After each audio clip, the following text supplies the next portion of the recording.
We are so delighted to have Katrine Vampy here today to talk to us about her work. Katrine is a senior lecturer and director of language instruction for Arabic in the Department of Asian and Middle Eastern Studies here at the University of Minnesota. And the title of her talk today is Expanding Arabic Colloquial Instruction Through Online Course Design. Welcome, Katrine. Thank you, Kate. So thanks, Kate, for the introduction, and to everybody at CARLA, Kate, again, Karen, Marlene, Liz, and as well as our colleagues at the Language Center for giving me the opportunity to speak today, and for all you do to support foreign language education. And thanks to everybody who showed up today, who tuned in. I think we have a good number of Arabic language educators here, and I really look forward to the discussion after the talk. This is what today's talk will look like. I will start by reviewing with you some of the pedagogical challenges resulting from multiglossia. That will not be news to any of you, I think. Then we'll go over the project we worked on at the University of Minnesota. We'll discuss the preparations for the design of the Gulf Colloquial Arabic course, how we executed it. I'll do a good bit of show and tell by showing you some sample materials that we designed. I'll give you some examples of student feedback to the course. I'll discuss what worked well and what maybe did not work so well, what we would like to improve in a version 2.0 of the course. I'll discuss the advantages and constraints of the online and especially the largely asynchronous format for the course. And then I'll conclude with a couple of recommendations for similar course design. This talk today is not going to be as interactive as I had originally hoped. I will unfortunately do quite a bit of talking, but I hope that you will still be able to find something of value in there. And as I said, that the discussion will be good. All right. So let's start then by touching upon some of the challenges that are likely very familiar to all of us who teach Arabic, namely the challenges that result from the multiglossia of Arab speech communities. By multiglossia, I mean, in very basic terms, the use by native speakers of Arabic of several varieties of the language, depending on language function and communicative context. Many of us refer to this phenomenon as diglossia, which is the term popularized by Charles Ferguson in his seminal article entitled Diglossia in 1959. We will remember that in this influential piece, Ferguson identified a high and a low variety of the language, each of which is used under different conditions and as such has a clearly defined role to play, has a specialized function. We also remember that Ferguson's piece was the catalyst for a stream of scholarly work carried out over several decades, and that has not ended, that is still going on, that attempted to refine his initial model and that sought to address its pedagogical implications.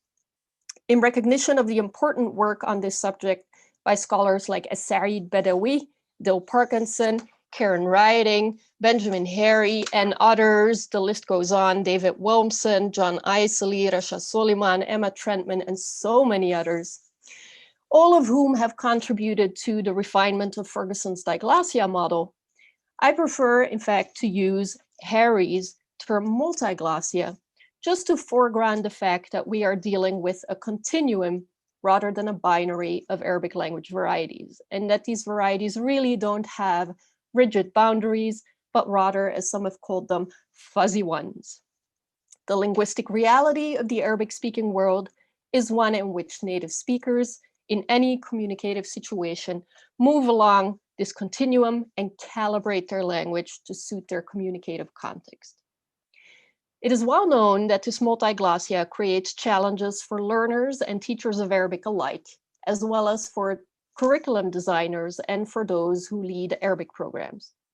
As we know, for a long time, the large majority of Arabic programs in the US has focused on teaching modern standard Arabic, but acknowledgement of the importance and value of the Arabic colloquials gradually increased from the 1990s onward and ultimately led to their increased incorporation into Arabic curricula in different ways.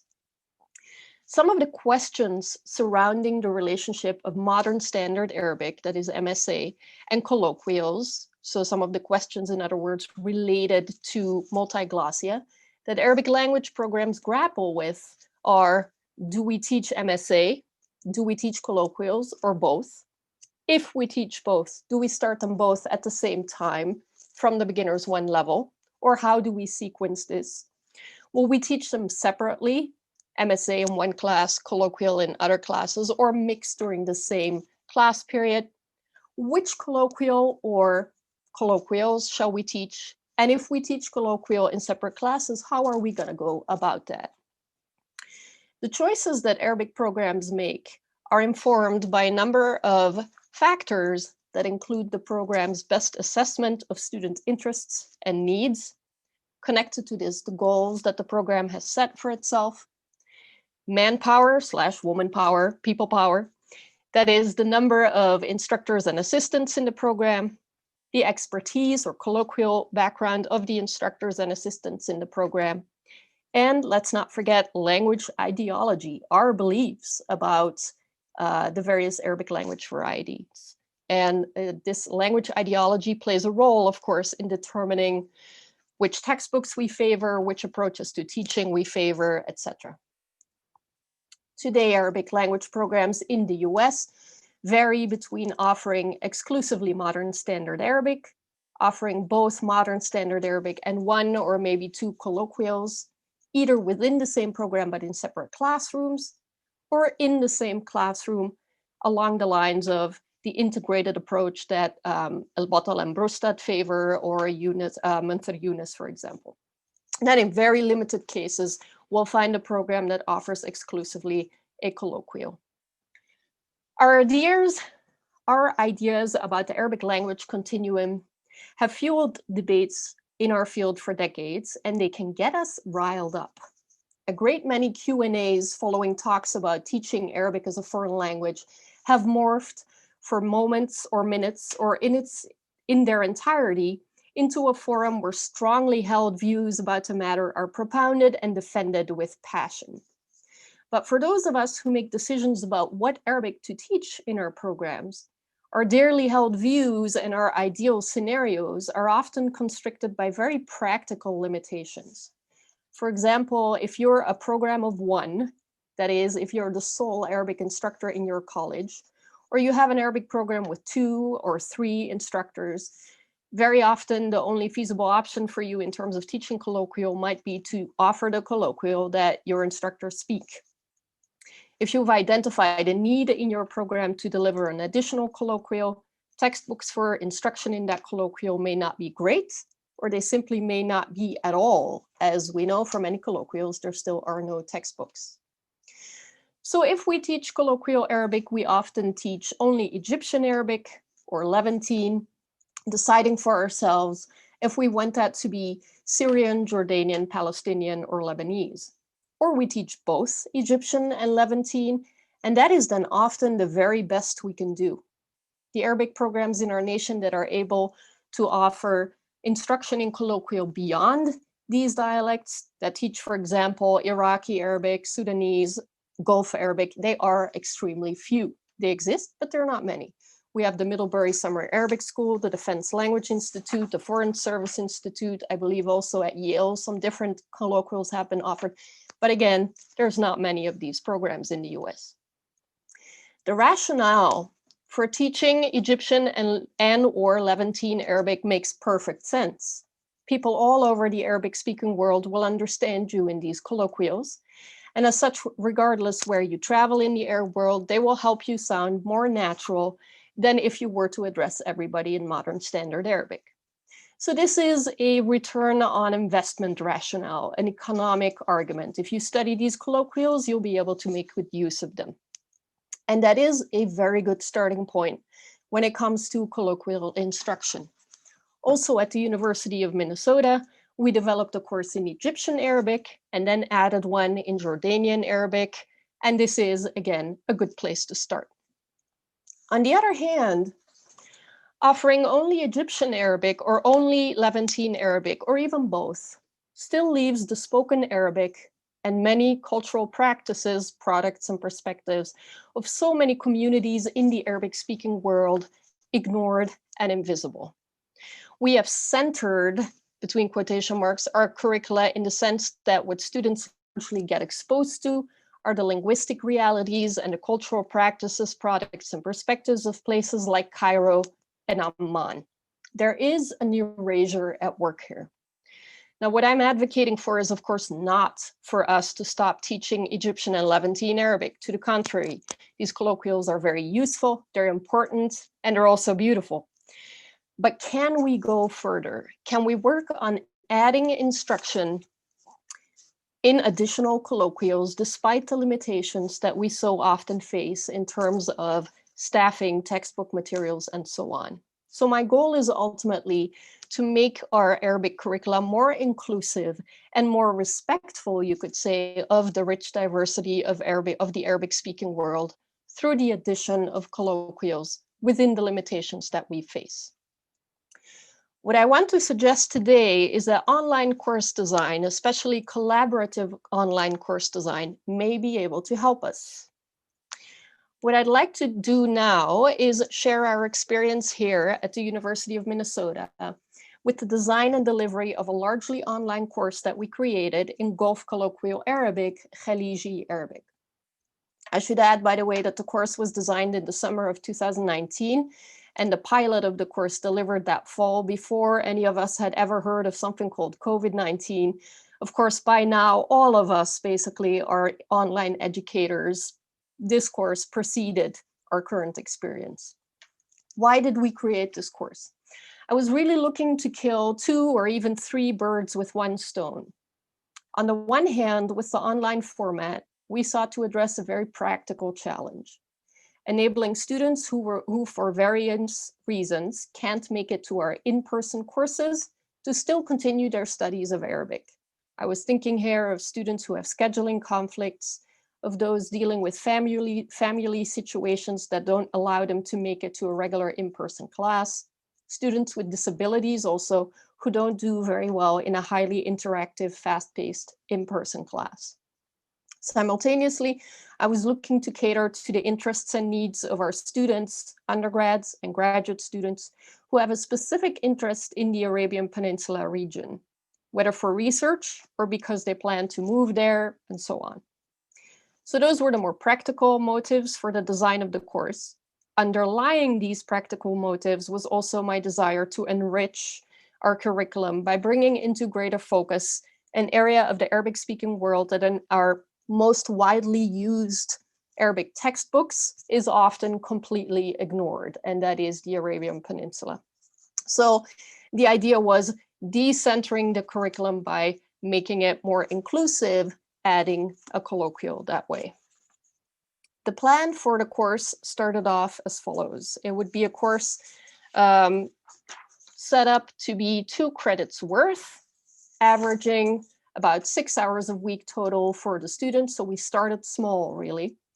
It would be largely offered online, asynchronously, so that students could work to some extent at their own pace and fit the course into difficult personal schedules. It would target intermediate level oral proficiency, which makes sense, I think, for a course that's really focused mostly on conversation about informal topics belonging to the personal sphere. And then it would be designed collaboratively by a small team of people, myself, a doctoral student, a native speaker of Khaliji Arabic, and then with support of our tech wizards here at the U of M. To properly prepare us for this online course design, in summer 2019, I completed a 6-week summer institute on online course design here at our institution. And I had my doctoral student complete CARLA's 1-week summer institute called Transitioning to Teaching Languages Online. So step 1 was training. Then, in sticking with the backward design approach, I first wrote the learning objectives for the course as follows. I will show you that. So these are the broad course goals.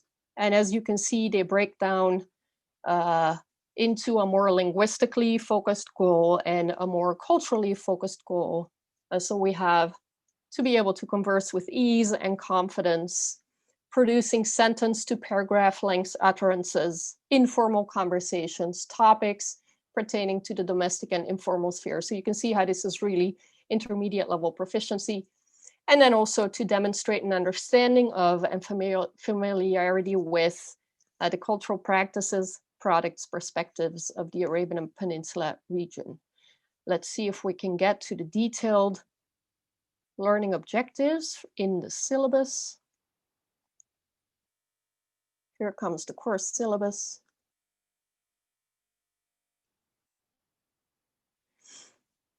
If it will load. Yep, okay. The learning objectives are more, spell out the themes for the course more, right? Starting by becoming able to introduce yourself and those in your immediate circles in Khaliji Arabic, greeting, appropriately using courtesy phrases, giving instructions such as in traffic, making small talk, making purchases, narrating and describing in detail in all major time frames, talking about food, and so on. Okay. Going back to this slide. The next step was the collection of available textbooks for the teaching of Khaliji, that is Gulf Arabic, to review which of these might serve us as suitable grounding texts, and to help us decide also which variety of Khaliji Arabic to offer.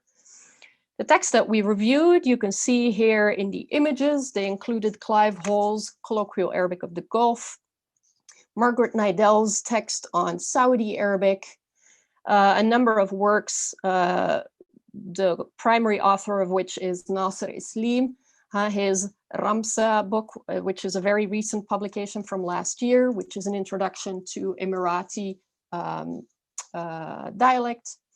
His Arabic language in Emirati films, which is very specific in terms of the cultural products that it targets.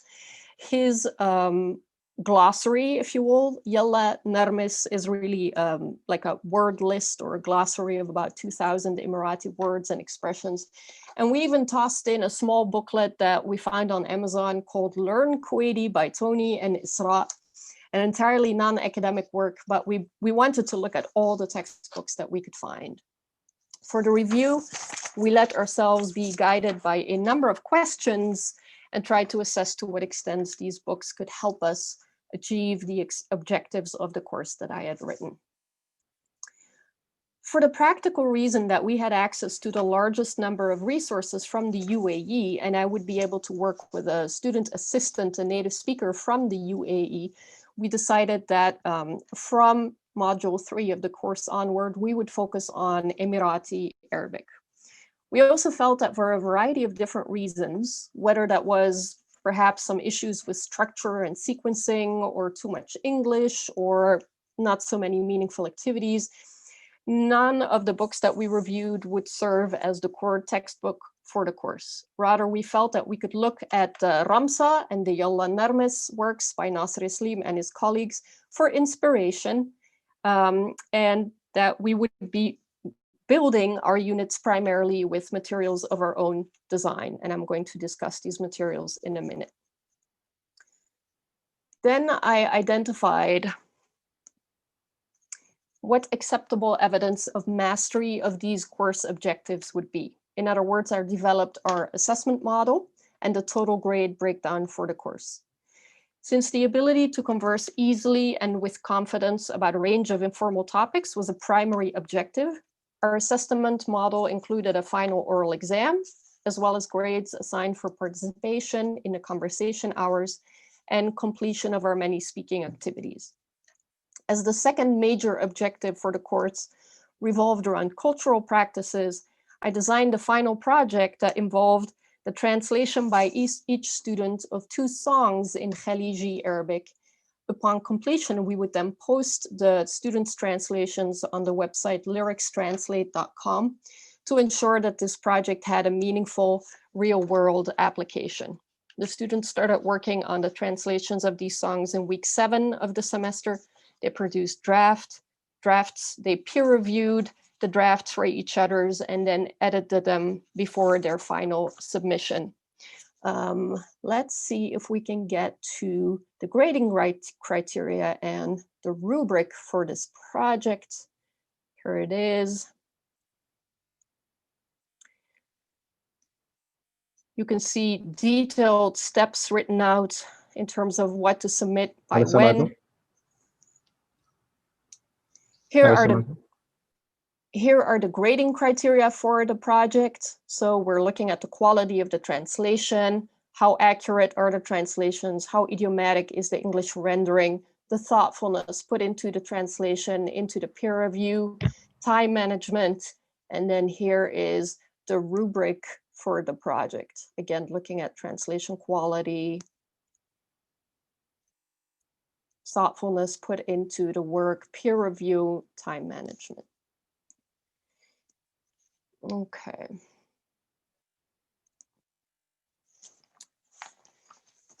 And then finally, I mapped out what our actual units or modules should look like. The course materials that we designed ourselves included a vocabulary list created in Quizlet, dialogues that included authentic materials like excerpts from Emirati TV series or game shows, commercials, but also dialogues we created ourselves that we wrote and then recorded ourselves. Additional authentic listening materials like more Emirati TV drawn from YouTube, cooking shows, documentary programming, songs, the websites of some clothing stores in the UAE, the website of an Emirati restaurant, a feature film, City of Life, maybe some of you have heard of it, grammar videos, which I created myself. And then we worked with a number of online technologies, such as Flipgrid, VoiceThread for presentational activities, PlayPosit to create interactive videos, and Google Forms. Here are some nice looking images of some of the authentic materials that we use. So Dubai, London, Dubai, and Sunduq al-Barid 1003 are Emirati TV series.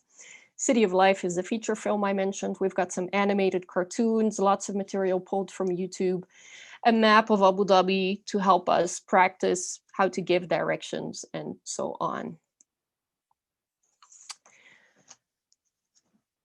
From the online course design training I had completed, I stuck with a couple guiding principles. First, ensure that the students feel the presence of their teacher, even if they work through many of the course items on their own. This meant both creating videos that included my face and my voice and providing the students with plentiful feedback. Second, keeping the videos limited in length, between 5 and 10 minutes typically, to benefit from students' focused attention.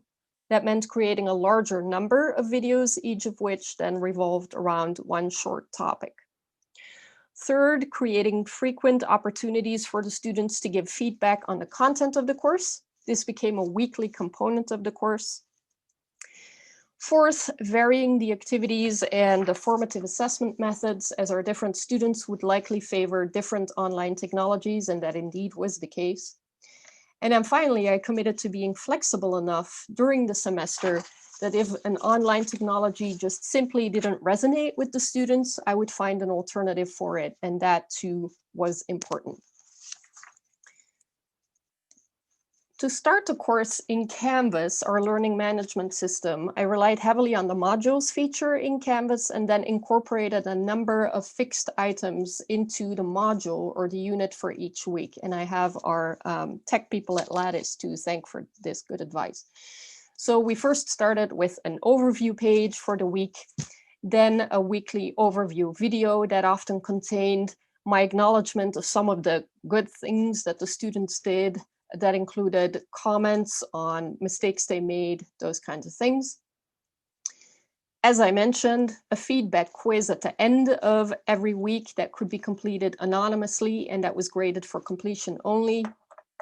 A wrap-up page with a little bit of humor in it. I ended up creating quite a few memes in Khaliji Arabic. That wrap-up page recapped both what we had accomplished during the week and projected the plan for the week ahead. I relied heavily on the due date and the mark as done features in Canvas, and I set up the models so that the items for each week had to be completed in a certain order, so forcing sequential completion. I will show you here the overview page for week 8. The overview page was typically written in English. Now this, of course, is an image drawn from Unsplash. This is not from the UAE. This is the Museum of Islamic Art in Doha. So the About This Week paragraph has recap of what we did. This week we'll learn projecting ahead. These are some of the materials we'll be using, spelling out the course objectives for the week, and then a very detailed list of activities with a time estimate for every activity so that the students could plan their time effectively. Each model was theme-based, with the themes in no way surprising, for a course focused on informal conversations about personal life topics. So we had a week on the family, a week on hobbies and pastimes, a week on feelings, personalities, character traits, one on clothing, one on shopping, food, celebrations and special occasions, courtesy phrases, one on transportation and giving directions, and so on. Okay, let's see if I can show you a few materials now. Here, I think a fun one to show is this here. These are instructions for an assignment, a short presentational assignment the students had to complete in Flipgrid. I drew the image and the authentic material I set this up with from the cartoon Mansour. This character here in the middle is Mansour, right? So you see here the instructions are mostly in Arabic. شوفوا صورة الجماعة الصورة لشخصيات مسلسل منصور. I provide the students with a couple of language chunks اللي ينبه اللي ينبه to incorporate in their presentation. I tell them where they can find Flipgrid, and I give them my example as a model. Let's see if we can open that here. هذه الحرمة اسمها اليازية. هي والدة منصور وهي وايد مزيونة. هي لابسة عباية سودا. هي الحمد لله طويلة البال مع ولدها. الرجال اللي ينبها زوجها اسمه خليل وهو والد منصور. خليل رجال وايد قوي بس شكله عصقول شوي. الشيبة اللي يم خليل يد منصور. Etc. So I'm describing the individuals in the image here, and the students are doing something similar in this assignment. Okay, let's also have you listen to one of the non-authentic dialogues that we created. So what we would do here is typically my graduate student would draft the text of the dialogue based on the vocabulary for the module of the week. Then myself and our native speaker, Hussein, would review the text. Then we would take a royalty-free image from the internet and slap that on a slide. And then Emily, our student, and Hussein would record the dialogue together over it. So really low tech, as you can see, for this first rendition of the course. We were not able to actually film dialogues with interaction, but in terms of producing a clear dialogue that students could use for practice, this was certainly a starting point. صباح الخير أم سعيد. صباح النور، شو حالك أحمد؟ بخير الحمد لله، وينك وكيف عيالك؟ مشتاق لكم وايد. ونحن بعد مشتاقين لك، كلنا تمام الحمد لله. أبى أكلمك في موضوع. شو؟ أمي شو فيها؟ كانت قبل متينة وايد بس الحين شكلها عصقولة، مريضة وشي فيها؟ لا والله هي مو مريضة، بس الدكتور قالها لازم تلعب رياضة وتاكل زين، لا تحاتي. هي زين. وشو علومك أنت؟ شكلك تعبان. أنا مشغول بالدراسة، بتخرج من الجامعة عقب شهر إن شاء الله. Etc. Okay. صباح الخير أم سعيد. Oh, they want to go again. Let's see if I can move the slide forward. Nope. حياكم الله يا شباب. الحين نرمس عن العاي. مرحبا الساعة شباب. Yeah, it's not my intention to play all the videos. I'm having a little trouble moving my slide forward here. Here we go. Okay. All right, then what I'd like to show you is an interactive video we created using PlayPosit, and this is not a dialogue that we wrote ourselves. This is an authentic dialogue taken from the TV series London, Dubai, London. Let's see if it will load.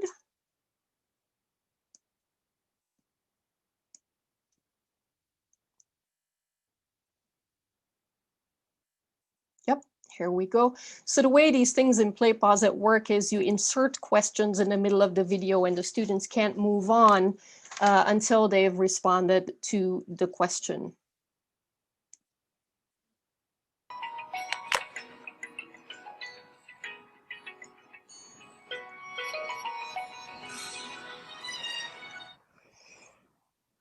الو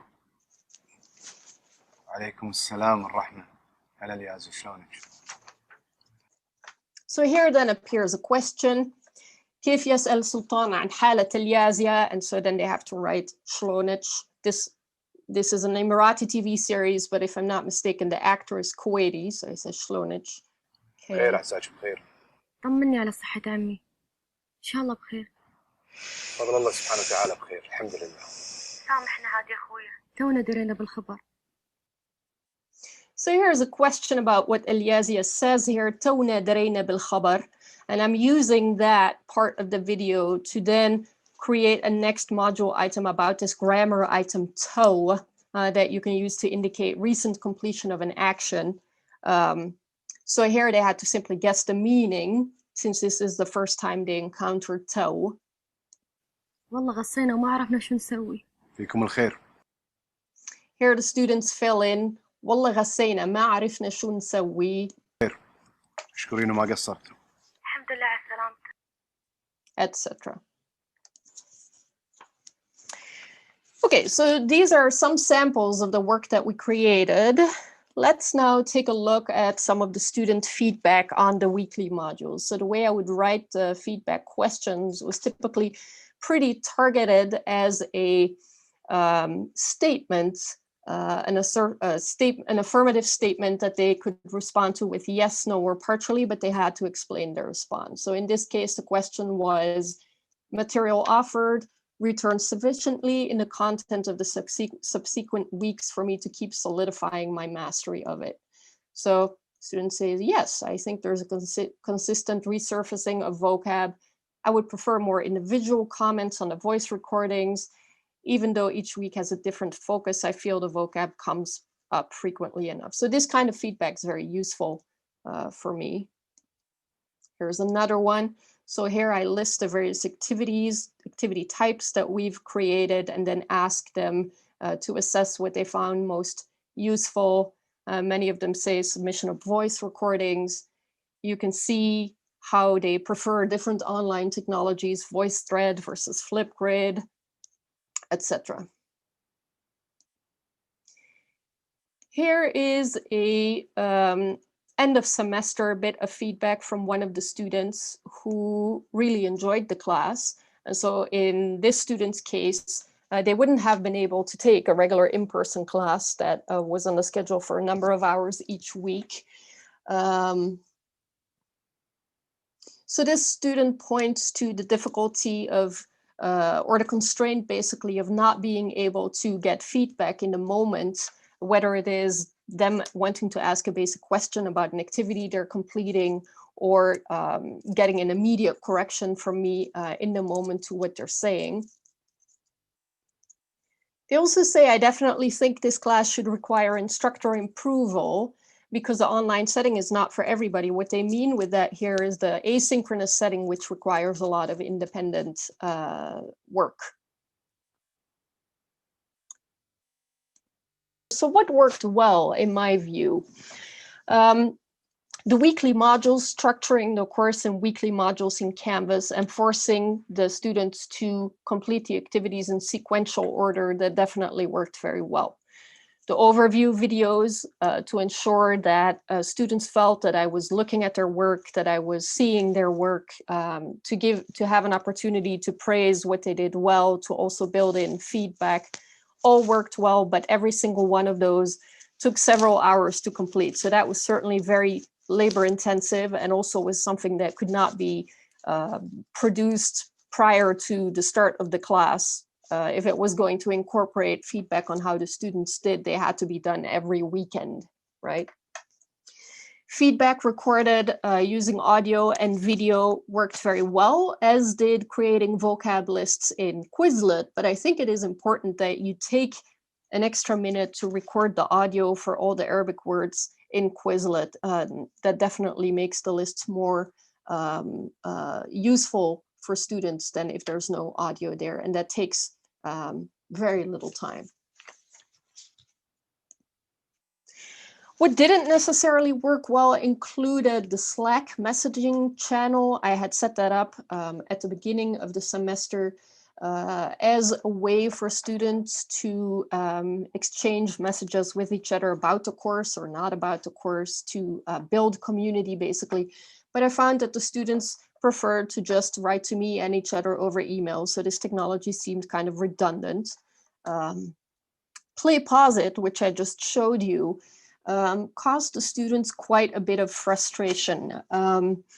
It turned out that no matter how many correct answer options I entered into the design of the activity, very often Play Pause It would mark an answer that the students typed in incorrect, and it would then show up as red, 0 out of 1. And even when I went back into the video, the assignment, and then manually regraded anything, students found that a little bit demoralizing. So we ended up gradually replacing Play Pause It with activities in Google Forms, which of course you can't integrate in the video themselves, but on the other hand, they aren't tied to a specific learning management system. So pretty easy to use. The students liked it much better. Okay, then the advantages and the constraints of the online, and specifically the largely asynchronous delivery format of the course. For the students, the main advantage really lay with the flexibility that the largely asynchronous course offered. For the students with who we did the pilot, the course really did offer a solution to scheduling issues. And in their feedback, they expressed appreciation for the opportunity to complete the assignments at whichever moment of the day that worked best for them. Additionally, the fact that much of my teaching was recorded in these videos and in feedback that was also audio or video recorded, and that students themselves submitted so much recorded practice, made it really easy for students to go back and listen again to their own material or review older material. As much as we all miss our in-person classrooms today, what students say in our in-person classroom and what the teacher says is, of course, in the moment, not recorded. And while that's fine, it also makes it not searchable afterwards. Here, students could go back to any of those materials. For course designers and for instructors, the adaptability of the online course structure is really just great, I think. Especially with an eye on reiterations of the course in future semesters, it is very easy to plug a new item into a module, to rearrange the order of module items, to remove an item, replace it with something else, without the students noticing or without them feeling that we are, for example, skipping parts of the textbook. It is also possible to add course designers from a different institution, which would enable us to work well together across universities on a course like this. If well done, I think an online course structure can be like a textbook plus. Ideally, it contains all or much of the material that a textbook would, but it can be much more easily revised. And this is, for us in this case, nice as we offer the course again and keep tweaking it to further improve it. And in next summer, I'm looking to create a version 2.0 of this course, adding to our recorded dialogues, adding assignments in Canvas to serve as comprehension checks, adding activities like using Padlet, those kinds of things. I think that the particular benefit of the adaptable format lies in its potential to be shared across institutions.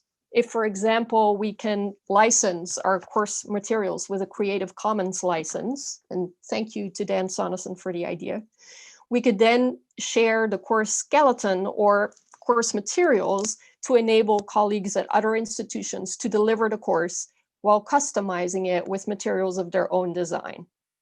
Thinking beyond Khaliji Arabic even, sharing the course shell with colleagues at other institutions who have expertise in other dialects like Iraqi or like Tunisian, they could then work on their own or collaboratively on filling the course skeleton with materials of their own design to build their own dialect courses without having to start completely from scratch. I think that this is really where the online format of the course truly has potential and can serve all of us. So finally, this is the last slide. Here we go. Just a few closing recommendations for the design of courses like these on colloquial Arabic. One, design collaboratively, more brains, more gains, right? Pooling our expertise across institutions will definitely help us create more materials, will help us cross-check the quality of what we present. And if you don't have colleagues at your or other institutions to work together on, if you can get some students who are native speakers, international students, for example, they might be very pleased that you're designing a course in their dialect and more than enthusiastic to help. I've talked about how a course structure like this could replace a textbook. My last suggestion would be, when implementing a course like this, work with your students on strengthening their autonomous learning skills. This is an important life and career skills for all our learners. And asynchronous courses like the one we designed can, of course, challenge our students in their ability to plan, to practice, to assess themselves on their own. So strategy instruction that would strengthen their ability to learn autonomously, I think really has a place in a course like this. And is something that I would also want to add next summer as I continue working on this course. And that is really what I have for this talk. I want to make sure I thank our graduate student, Emily Sumner, and our native speaker, our international student, Hussein Al-Ahbabi, for their fantastic work on this course. And our people in our technology office, Lattice and Fendry, who is no longer at TU, but still, she was extremely helpful, and Shayla Crossan. And here is my email if you'd like to email me and continue the conversation after this talk. I'm happy to now start the discussion. Thanks for bearing with me for a whole 45 minutes. Thank you, Katrine. You gave us a lot of food for thought. That was really interesting. The course sounds fantastic. I see that there's already one question in the chat. So I'll just let you go ahead and field those. For those of you who prefer to ask your question using your voice, we just ask you to use the raise hand feature in the participant window of Zoom, and you can access that at the bottom of your screen if you click on participants, and then raise hand should be the first option for you at the bottom of the window that pops up. And when Katrine sees your hand up, she can invite you to unmute yourself. So I see a question in the chat, Katrine, and I already see a couple of hands up, so I'll just leave it to you in case you need assistance with this. So this is a question from Muhammad, and he says, was the course designed in response to an external need, or was it the availability of internal human and institutional resources? It was a course designed both in response to a need I perceived. One of those several needs I perceived, one of them being the fact that every semester we have some students who've taken some of our Arabic courses and who then contact me and say, I would love to take more Arabic, but none of them none of the classes works for my schedule, or I have kids, or I'm the caretaker for my elderly parent and I cannot make an in-person talk. And I really wanted to come up with something that would cater to the needs of those students. So that's one. Second, at our institution, I teach a course on the culture and society of the Arabian Peninsula. This is what is called, really a misnomer, a content course. So an English language course that has like anthropological material and history and those kinds of things. And we have graduate students who work on the Khalij, on the Arabian Peninsula. And I really wanted to supplement our expertise at the University of Minnesota on the Arabian Peninsula with a solid language course in the local spoken Arabic of this region, right? And then in terms of resources, you can tell that in a way we were lucky to be able to find a native speaker who was willing to help. But I think at many institutions, there are international students, as I said before, who would be more than willing to help record dialogues. Or one of the things that Hussein did that was really fantastic was he gave me lists of his favorite TV shows. So I did a massive amount of watching Khaliji TV and then selecting suitable scenes for the course. I hope that helps respond to the question. Great, thanks. So it looks like Abdulaziz has had his hand up for a while, so I'm going to go ahead and unmute them so that they can ask their question. Oh, I can't. There we go. Abdulaziz, go ahead. Yes, thank you for the presentation. It was very, very helpful. I myself come from Saudi Arabia, originally from the center of Saudi Arabia, Najd, which is quite different from the eastern region, where the dialect we just listened to is closer. A little bit background about myself. I'm a PhD fellow at Kent State in translation study, and I'm just about to defend my dissertation about translating modern Arabic literature. I've had interest in the Saudi dialect, and I had all the same questions you raised, and how you wondered about not having other dialects there. Although the Gulf dialect, at least within the last couple of decades, has become to prominence, and many of the speakers of English, the native speakers of English, I'm talking about the Western world, do come to the Gulf area a lot. And it's not for tourism. They do business and do a lot of work. And with the technology, which is now quite an old technology, I'm talking about 2 decades ago, with the satellite TV, the Gulf dialect has become more and more popular, and it's being understood by other dialect speakers in the Arab world. So what I wanted to say, yes, and also just a month ago, last October, I did have a presentation at Massa about the Saudi dialect, but I would describe it as kind of superficial. But what I did is I wanted to look at the possibility of teaching the Arabic dialect using a lot of written discourse, mainly the use of social media. I would concentrate on Twitter because that's the poison of choice for the Saudis. They're all over the place. I've collected some material and I did some discourse analysis, to try and see some sort of patterns through which I can develop some pedagogical approaches to teaching the dialect. I was wondering, and I'm really, really happy to see someone who's doing this. I know I don't see it much around. I was wondering, have you ever considered looking at textual, like actual written textual material for Gulf Arabic to develop courses in Gulf dialect?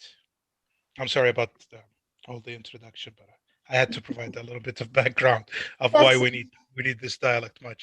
Yes. So basically, my question is: have you looked at any written discourse of the dialect, because it's becoming more and more visible, especially online? Well, thanks for that question. It's a great question, because what you're getting at, of course, is that the old dichotomy, the way we often used to present in the past the split between MSA and dialects to students, lots of us would say things like the dialects or the colloquials are for spoken Arabic and MSA is for written Arabic, which we all know by now is no longer the case. Exactly, right? Exactly. But to respond to your question, I have not, for the development of this course, looked at a lot of written material in Khaliji Arabic. However, maybe I can plug here the work of Amy Johnson. I'm not entirely sure where she is now, but she got her doctoral degree at MIT, and she looked, in fact, at chat language, if I'm not mistaken, in Khaliji Arabic, of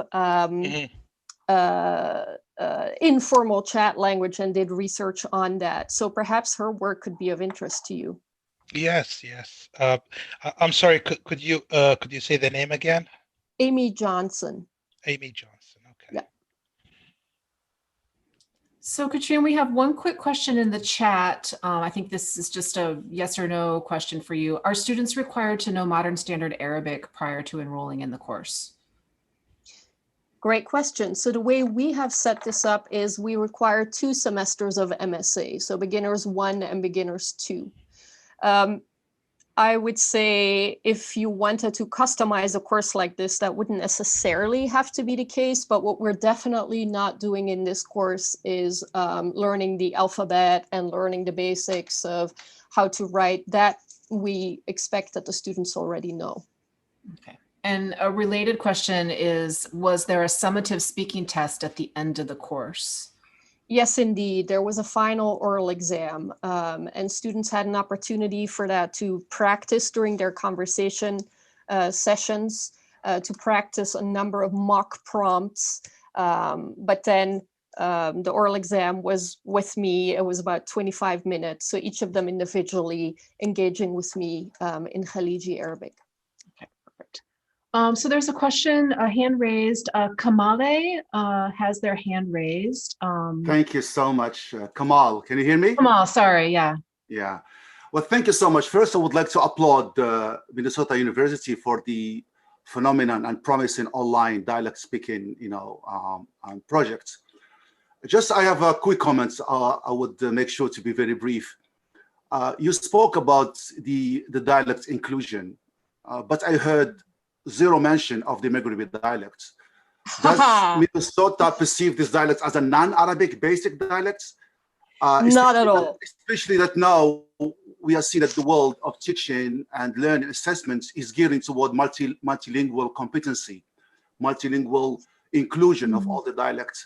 Especially nowadays, there are new studies and researches that cites and discuss the concept of linguistic accommodation because of the social media and the world becomes so small.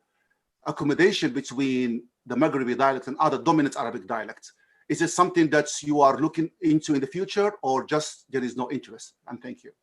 Thank you for that question, Kamal. So the reason why we didn't do this with any of the Maghrebi, the wider Maghrebi dialects, is not ideological at all. The reasons are more practical in the sense that I have no expertise myself in the Darija, for example, or Algerian or Tunisian. But I think, and I really hope that this will happen, I think that the course structure that we have created is very well suited for more capable colleagues, maybe people like yourself, to design courses in the dialects of the broader Maghreb. Absolutely. We send our students to a study abroad program, not just in Jordan, but also in Morocco. And so there, they mainly learn Darija.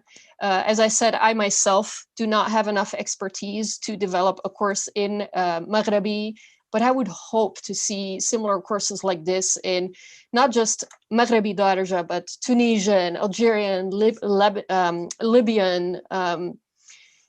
In fact, a piece I very recently read, Emma Trentman and Sonia Shiri point in a written article that's just been published on the stigmatization of some of the wider Maghrebi dialects. People used to like to say they're completely not comprehensible.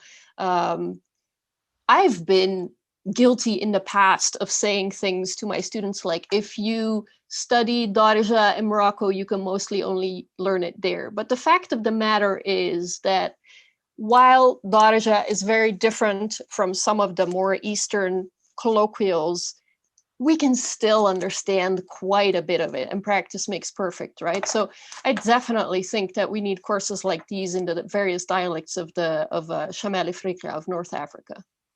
Well, I am more than happy to share with you some articles, especially the one from Sonia Shiri, when she talked about the accommodating, and that the issue is most of the time the willingness to accept and the willingness to understand, especially at the level of phonology.